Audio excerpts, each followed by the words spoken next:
सभी को good morning, नमस्कार।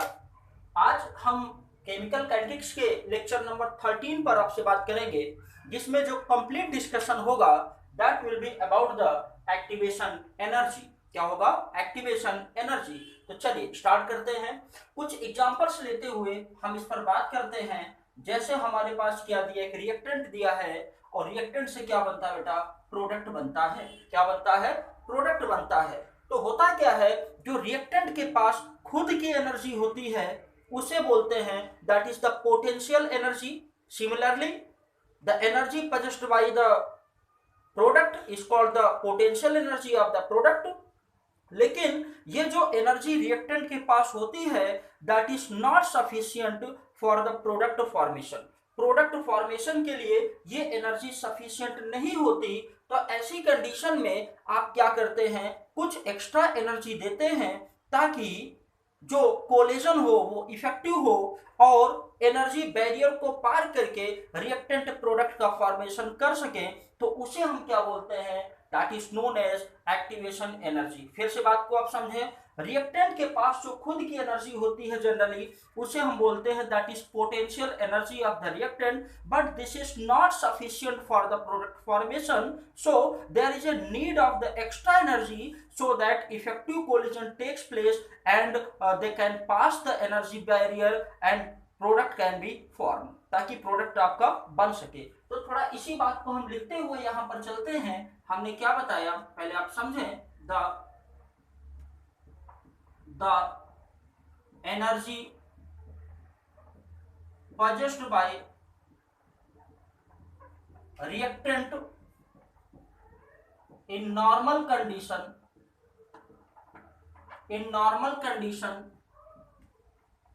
is called potential energy of reactant and similarly for the product। Normal condition में जो प्रोडक्ट के साथ जो एनर्जी होगी उसे क्या बोलते हैं? That is potential energy of the product. तो हम क्या बताएंगे? सिमिलरली फॉर द प्रोडक्ट क्या हो जाएगा बेटा? प्रोडक्ट। तो अब एक बात और समझे आप, क्या यहां पर पोटेंशियल एनर्जी आप लिखेंगे, क्या लिखेंगे? पोटेंशियल एनर्जी, और इसमें कुछ एनर्जी आपने ऐड किया है, एक्स्ट्रा एनर्जी, जिसकी वजह से क्या हुआ है? इफेक्टिव कोलिजन हुआ है, एनर्जी बैरियर को रिएक्टेंट पार करके प्रोडक्ट का फॉर्मेशन करते हैं। तो ये जो एक्स्ट्रा एनर्जी होती है इसे ही आप क्या बोलते हैं? That is known as activation energy.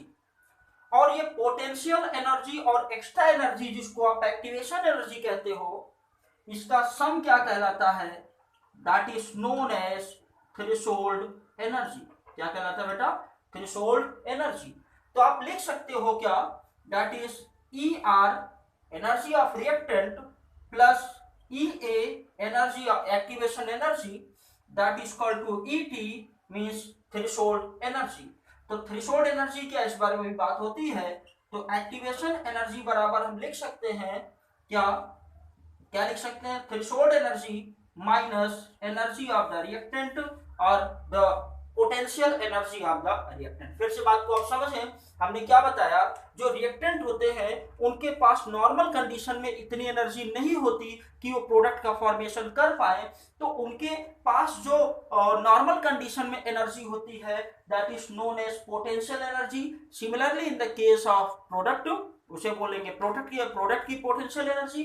तो हम जो एक्स्ट्रा एनर्जी देते हैं जिससे कि इफेक्टिव कोलिजन हो और क्या हो कि एनर्जी बैरियर को पार करके प्रोडक्ट का फॉर्मेशन करे, तो उसे हम लोग जो एक्स्ट्रा एनर्जी देते हैं that is known as activation energy. अब बेटा थ्रेशोल्ड एनर्जी क्या होती है? Threshold energy minimum amount of energy that required for the effective collision so that the product formation can takes place. रिएक्टेंट के द्वारा वो मिनिमम अमाउंट की एनर्जी जो प्रोडक्ट फॉर्मेशन के लिए रिस्पॉन्सिबल होती है that is known as threshold energy. And what is activation energy? The extra energy added in the energy of reactant, the extra energy added in the energy of reactant so that it can form the product that is known as activation energy. फिर से इस बात को समझें, the amount of energy added in the energy of reactant so that it can form the product that is known as activation energy. हमने क्या बताया, potential energy equal to किससे लिखा, ER से, activation energy EA that equal to कितना, ET के, तो activation energy equal to ET minus ER. इसको नोट करें फिर आगे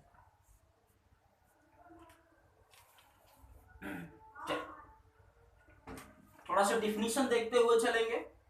activation energy plus threshold energy दोनों की.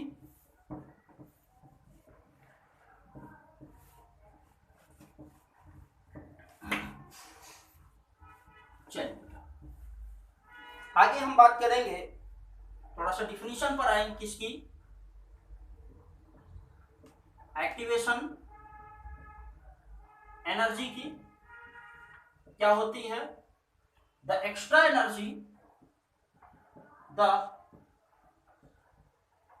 एनर्जी जिसको हम लाइट या हीट किसी भी फॉर्म में दे सकते हैं, in the form of light और heat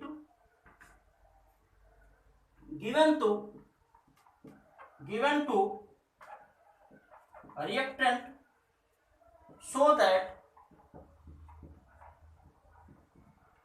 effective collision occurs and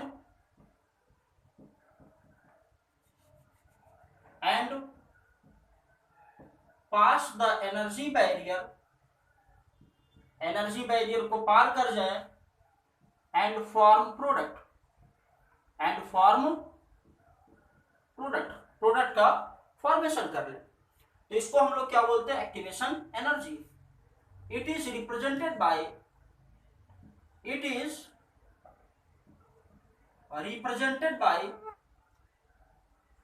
कैसे रिप्रेजेंट करते हैं, EA के द्वारा. किससे, EA. अब यहां पर दूसरा जो हम लोग लेते हैं दैट इज थ्रेशोल्ड एनर्जी. अगला क्या है, दैट इज थ्रेशोल्ड एनर्जी. तो थ्रेशोल्ड एनर्जी क्या है, जरा इस बात को आप समझें. हमने बताया it is the sum of potential energy of the reactant plus activation energy. आप कह सकते हैं minimum energy possessed by the reactant molecule so that effective collision occurs and product formation takes place. इसको थोड़ा सा लिखते हुए चलते हैं. हमने क्या बताया, the minimum amount of energy. चलिए क्या बताया, minimum amount of energy possessed by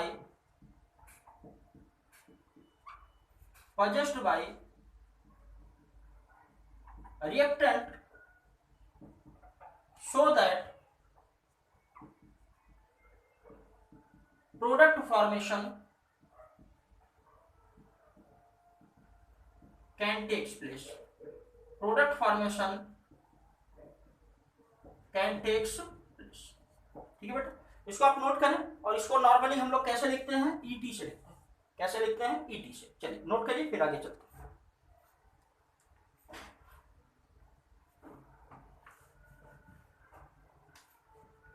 इसको थोड़ा सा हम ग्राफ से समझते हैं कि ग्राफ में इसको कैसे हम लोग रिप्रेजेंट करते हैं.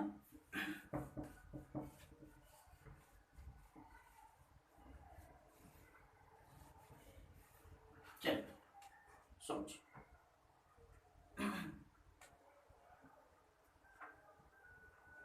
अगर एक हम ग्राफ प्लॉट करें, that is the potential energy, और ये क्या है, रिएक्शन कोऑर्डिनेट. कितनी रिएक्शन हो रही है, रिएक्शन कोऑर्डिनेट. तो ऐसी कंडीशन में अगर हम ग्राफ के बारे में बात करें आपसे, तो इसको हम लोग कैसे बनाएंगे,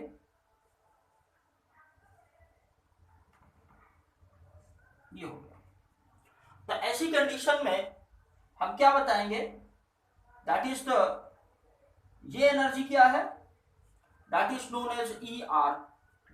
ER का मतलब that is the potential energy of the reactant. फिर आगे समझें, ये जो आपका कहलाता है that is energy barrier.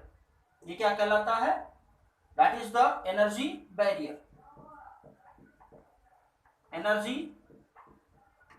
Barrier कहलाता है। तो होता क्या है, किसी भी रिएक्शन को कंप्लीट होने के लिए इस एनर्जी बैरियर को पार करना होता है। रिएक्टेंट के पास जो एनर्जी है वो केवल इतनी है। हम बाहर से जो एनर्जी सप्लाई करते हैं ताकि इस बैरियर को पार कर जाए, प्रोडक्ट का फॉर्मेशन कर ले, उसे हम क्या बोलते हैं? Activation energy. तो यहां पर ये जो हम दे रहे हैं एनर्जी, ये जो एनर्जी है, ये जो एनर्जी है that is known as E A, activation energy. अब यहां पर ये जो टोटल एनर्जी है, minimum energy produced by the reactant molecule, जो टोटल एनर्जी है that is known as threshold energy. इसे हम क्या बोलते हैं बेटा? दैट इज थ्रेशोल्ड एनर्जी कहते हैं। फिर इसके बाद क्या होता है, ये जो एनर्जी आप देख रहे हो that is the energy of product, क्या कहेंगे? ईपी कहते हैं। क्या कहते हैं? EP, that is the energy of the product. ठीक है, तो फिर से आप बात को समझें। हमने क्या किया? ग्राफ प्लॉट किया। इसमें होता क्या है, आपके पास ये जो energy that is the energy of reactant. Reactant के पास जो एनर्जी है वो उतनी नहीं होती है कि इस एनर्जी बैरियर को पार करके प्रोडक्ट का फॉर्मेशन कर पाए। इसीलिए जो एक्स्ट्रा एनर्जी हमने दिया है that is known as activation energy. और ये एनर्जी देने के बाद ये एनर्जी बैरियर को पार करके क्या करता है? प्रोडक्ट बना सकता है।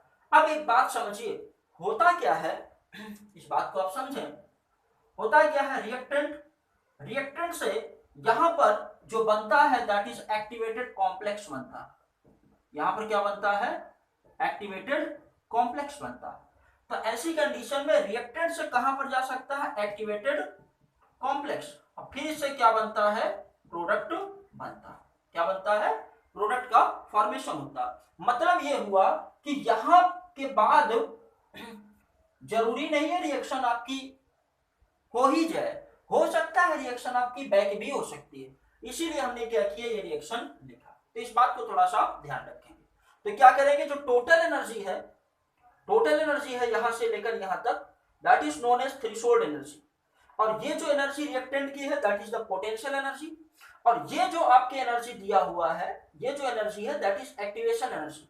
यहां पर जो हम देखते हैं that is the energy of the product. ठीक है बेटा, तो इसको आप नोट करें, फिर आगे चलते हैं। ठीक है,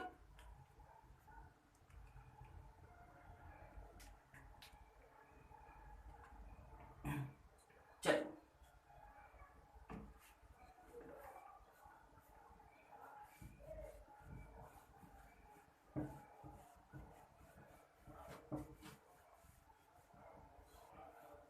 कुछ बातें हम और समझेंगे। वो क्या बातें हैं? अगर एक्टिवेशन एनर्जी कम होती है तो रिएक्शन क्या होगी? फास्ट होगी। और अगर एक्टिवेशन एनर्जी ज्यादा होती है तो रिएक्शन क्या होगी? स्लो होगी। फिर से बात को समझें। अगर किसी रिएक्शन के लिए एक्टिवेशन एनर्जी बहुत ही कम है तो इसका मतलब वो रिएक्शन क्या होगी? जल्दी प्रोसीड होगी। लेकिन अगर रिएक्शन के लिए एक्टिवेशन एनर्जी बहुत ज्यादा है तो इसका मतलब क्या होता है? रिएक्शन बहुत ही स्लो होगी। क्या होगी? बहुत ही स्लो होगी। तो यहां पर ये पॉइंट को थोड़ा मेंशन करते हुए चलते हैं। क्या? फॉर स्लो रिएक्शन के लिए जो एक्टिवेशन एनर्जी होता है, जो ईए होता है दैट इज मोर। ये क्या होता है? ज्यादा होता है। But for fast reaction activation energy is low. Activation energy क्या होता है? कम होता है। तो इस बात को थोड़ा सा ध्यान रखेंगे। ठीक है, इसको आप नोट करें, फिर आगे चलते हैं। चलिए, अच्छा एक बात और समझेंगे हम। क्या समझेंगे? मान लीजिए होता क्या है कि हम क्या करते हैं? एग्जाम देते हैं। 100 मार्क्स का पेपर है। कितना? 100 मार्क्स। तो होता क्या है, 100 मार्क्स में से 33 मार्क्स अगर हमारे आ जाते हैं तो इसका मतलब हम क्या है? क्वालिफाई कर गए। लेकिन 33 जो होता है दैट इज बैरियर। क्या होता है? बैरियर। वो 33 मार्क्स जो होते हैं उसे हम कह सकते हैं क्या? That is threshold number.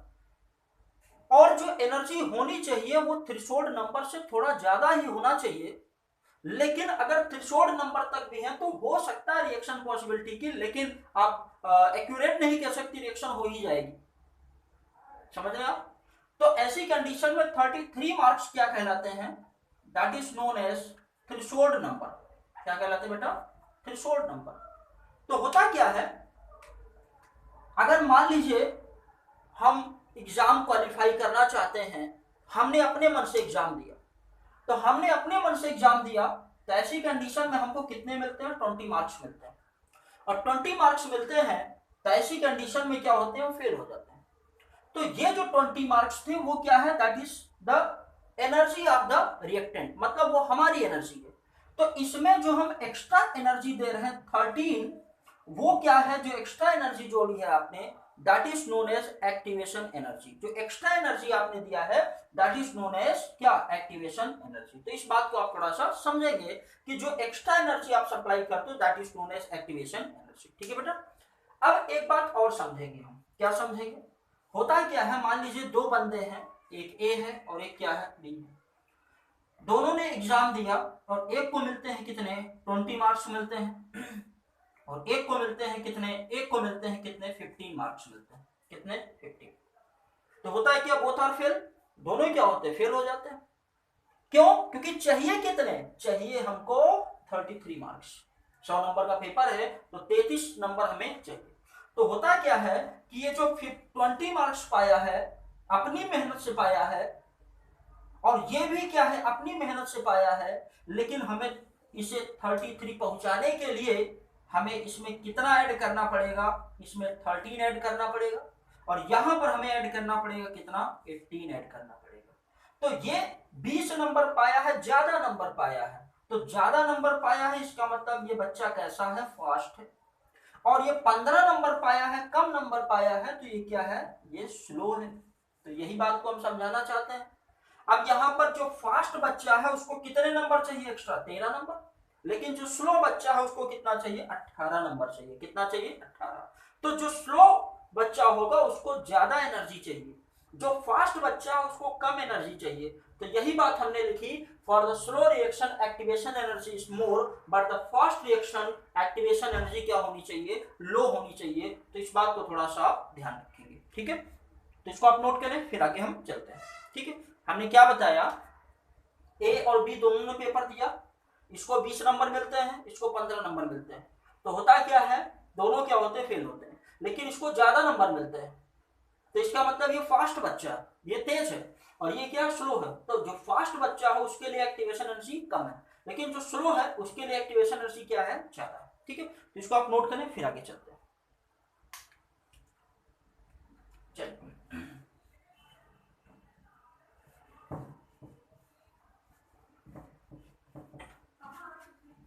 आगे जो हम बात करेंगे आपसे, जो एक्टिवेशन एनर्जी हम लोग ऑब्जर्व करते हैं, यहां पर आपके पास जो रिएक्शन होती है वो जनरली दो तरह की होती है on the basis of heat. पहली रिएक्शन जो होती है वो क्या कहलाती है? That is exothermic reaction. पहली रिएक्शन क्या बेटा? Exothermic reaction. दूसरी रिएक्शन क्या होती है? That is endothermic reaction. दूसरी क्या होती है? Endothermic reaction. तो एक्सोथर्मिक रिएक्शन जो होती है उसके लिए क्या होता है? डेल्टा एच की वैल्यू जो होती है वो क्या होती है? निगेटिव होती है। लेकिन जो एंडोथर्मिक है उसके लिए डेल्टा एच की वैल्यू क्या होती है बेटा? पॉजिटिव होती है। तो थोड़ा इस चीज को हम ग्राफ पर समझते हैं, इन चीजों को हम थोड़ा सा ग्राफ पर समझते हैं। अगर हम ग्राफ पर समझें इन्हीं बातों को, तो ऐसी कंडीशन में ये क्या है आपका? That is potential energy. ये क्या है? Potential energy. और ये क्या है? That is reaction coordinate. क्या है? Reaction coordinate. तो यहां पर होता क्या है, एक रिएक्शन हमने ये बना दिया, तो यहां पर थोड़ा हम समझेंगे। क्या समझेंगे? हमने क्या बताया? ये जो है that is known as E R, और ये जो है that is known as E P कहलाता है। क्या कहलाता है? E P. तो आप क्या करते हैं? इनका अगर डिफरेंस निकालेंगे, अगर इनका डिफरेंस निकालेंगे डिफरेंस निकालेंगे तो जो डिफरेंस आता है that is known as delta H, that is heat of the reaction. क्या कहलाती है? Heat of the reaction. और जो हीट ऑफ द रिएक्शन लेते हैं delta H, that is equal to product minus क्या होता है? रिएक्टेंट होता है। क्या होता है? Product minus reactant. तो यहां पर जरा देखें पोटेंशियल एनर्जी, यहां क्या कर रहे हैं? ऊपर से यहां कितना 0 1 2 3 क्या हो रहा? बढ़ रहा। तो जरा बताएं एनर्जी किसकी ज्यादा है? रिएक्टेंट की ज्यादा। किसकी? रिएक्टेंट की। लेकिन प्रोडक्ट की एनर्जी क्या है? कम है। तो आप यहां पर क्या बताएंगे कि जो रिएक्टेंट की एनर्जी है वो क्या है? ज्यादा। यहां से देखिए ज्यादा। अब प्रोडक्ट की एनर्जी क्या है? कम है। तो ऐसी कंडीशन में जो वैल्यू आएगी वो क्या आएगी? निगेटिव आएगी। और निगेटिव आएगी इसका मतलब that is the exothermic reaction. ये कैसी रिएक्शन बेटा? Exothermic reaction. फिर थोड़ा सा दूसरा हम बात करते हैं क्या? एंडोथर्मिक के बारे में। क्या है? एंडोथर्मिक। तो अगर हम एंडोथर्मिक के बारे में आपसे बात करें, अगर आपसे हम बात करें एंडोथर्मिक के केस में, तो क्या होता है? That is the endothermic case. तो उसी तरह से यहां लिखते जाए, ये क्या होगा? पोटेंशियल एनर्जी, और ये क्या है? Reaction coordinate. तो यहां पर अगर हम आपसे बात करें तो ये एनर्जी क्या है? That is the E R. ये किसकी एनर्जी है? रिएक्टेंट की। अब फिर इसके बाद ये जो एनर्जी है that energy is known as क्या? Energy of the product. अब यहां पर क्या करते हैं? इसका अगर आप डिफरेंस निकालेंगे तो ये जो आपको मिल रहा है दैट इज नोन एज क्या? Delta H. क्या है? Delta H. That is heat of the reaction. तो फिर से जरा फार्मूला लगाएं। क्या? Delta H equal to, generally हम लोग क्या निकालते हैं? Final minus initial. Final minus initial. तो यहां पर जरा हम समझें तो क्या लिखेंगे? यहां लिखेंगे एनर्जी कितना? प्रोडक्ट माइनस क्या? Reactant. Product minus reactant. Product की एनर्जी जरा बताएं, बहुत ज्यादा। यहां से आप थोड़ा कंपेयर करें। प्रोडक्ट की एनर्जी क्या है? बहुत ज्यादा। और रिएक्टेंट की एनर्जी क्या है? कम। तो ऐसी कंडीशन में ये प्रोडक्ट की एनर्जी ज्यादा है तो डेल्टा एच बराबर क्या आएगा? पॉजिटिव। और डेल्टा एच अगर पॉजिटिव होता है, आप हीट दे रहे हैं, that is known as endothermic reaction. क्या कहलाती है? एंडोथर्मिक रिएक्शन कहलाती है। अब एक बात आप समझें, जो एक्सोथर्मिक रिएक्शन होती है उसके लिए एक्टिवेशन एनर्जी कम होती है। जो एक्सोथर्मिक रिएक्शन होती है उसके लिए एक्टिवेशन एनर्जी कम होती है, लेकिन जो एंडोथर्मिक रिएक्शन होती है उसके लिए एक्टिवेशन एनर्जी ज्यादा होती है। तो इसको थोड़ा सा यहां मेंशन करेंगे। इसके क्या बताएंगे? ई क्या होता है? एक्सोथर्मिक के केस में लेस होता है। क्या होता है? लेस होता है। लेकिन यहां पर जो ई होता है वो क्या होता है? ज्यादा होता है। क्या होता है? ज्यादा होता है। तो इस बात को थोड़ा सा आप समझेंगे। तो एक ग्राफ में हमने क्या क्या देखा? Energy of reactant, energy of the reaction, energy of the product, और इसको थोड़ा सा आप मिला दें, ये क्या हो जाएगा? That is known as activation energy. इसको अगर पूरा मिला दें दैट इज नोन एज क्या? ईटी। क्या हो जाएगा? ईटी। क्या होगा? That is threshold energy. ठीक है बेटा? तो इस बात को थोड़ा सा आप समझें। ठीक है? हमने क्या किया? एक ग्राफ प्लॉट किया। ग्राफ में क्या देखा? एनर्जी रिएक्टेंट की क्या है? ज्यादा, प्रोडक्ट की क्या है? कम है। जनरली हम प्रोडक्ट माइनस रिएक्टेंट निकालते हैं। तो रिएक्टेंट की एनर्जी क्या? ज्यादा है। प्रोडक्ट की क्या है? कम। माइनस वैल्यू आ रही, एक्सोथर्मिक होगी। ठीक है? और यहां पर क्या होगा? That will be just reverse, that is the endothermic reaction. ठीक है? नोट करें, फिर आगे चलते हैं। चलिए,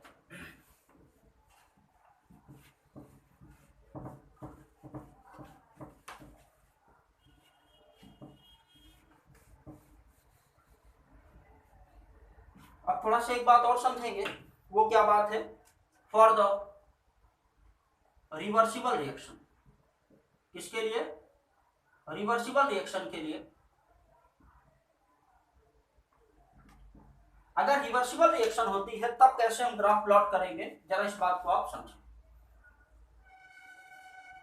ऐसी कंडीशन में क्या होता है?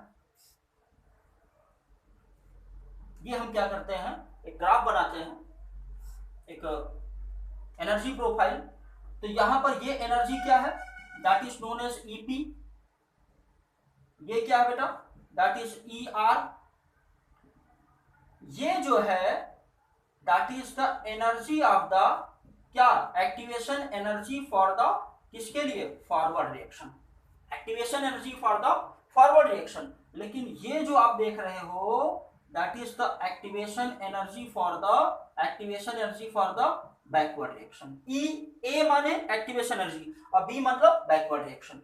तो ऐसी कंडीशन में ये क्या हो गया, that is the activation energy for the, किसके लिए, बैकवर्ड, और ये किसके लिए हुआ, फॉरवर्ड। और ये क्या बेटा, that is the threshold energy. क्या कहलाती है, दैट इज थ्रेशोल्ड एनर्जी। लेकिन ये जो है, ये जो डिफरेंस है, इन दोनों के बीच का जो डिफरेंस है, ये क्या कहलाता है, that is known as delta H. Delta H मतलब that is enthalpy of the reaction. क्या होगा, that is the enthalpy of the reaction. चलिए एक क्वेश्चन हम लोग इसी में करते हैं, ठीक है। क्वेश्चन क्या है कि अगर पोटेंशियल एनर्जी मतलब ईपी दिया हुआ है, ईपी कितना है 10 जूल, ठीक है, और एक्टिव फॉरवर्ड डायरेक्शन के लिए कितना दिया है, दैट इज 20 जूल, देन आपको बताना क्या है, डेल्टा एच की वैल्यू फाइंड आउट करना। क्या, डेल्टा एच की वैल्यू फाइंड आउट करना। तो ईपी कितना है 10 जूल है, ईए कितना है, दैट इज 20 जूल है। तो थ्रेशोल्ड एनर्जी कितना हो जाएगा, ईटी इक्वल टू कितना होगा 10 प्लस 20 दैट इज 30 जूल। और फिर इसके बाद यहां पर आ जाए, अगर यहां पर अगर आप बात करेंगे, अगर बैकवर्ड रिएक्शन के केस में दिया हो एनर्जी मान लीजिए कितना 30 जूल, ठीक है, कितना हो जाए 30 जूल। तो ऐसी कंडीशन में टोटल कितना हो गया 30, इसको 25 मान लें, कितना 25 जूल मान लेते हैं, ठीक है।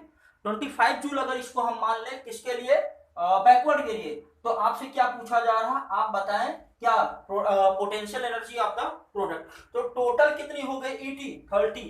तो पोटेंशियल एनर्जी जो आपको चाहिए, क्या चाहिए, पोटेंशियल एनर्जी, वो पोटेंशियल एनर्जी इतना कितना 25 और ये कितना है दैट इज 30। तो ये हो जाएगा कितना, ईपी इक्वल टू कितना, दैट इज 30 माइनस 25 कितना 5 joule energy of the product, ठीक है। तो इसको थोड़ा सा आप प्रैक्टिस करेंगे, जहां डाउट होता फिर आप बताएंगे, ठीक है बेटा। तो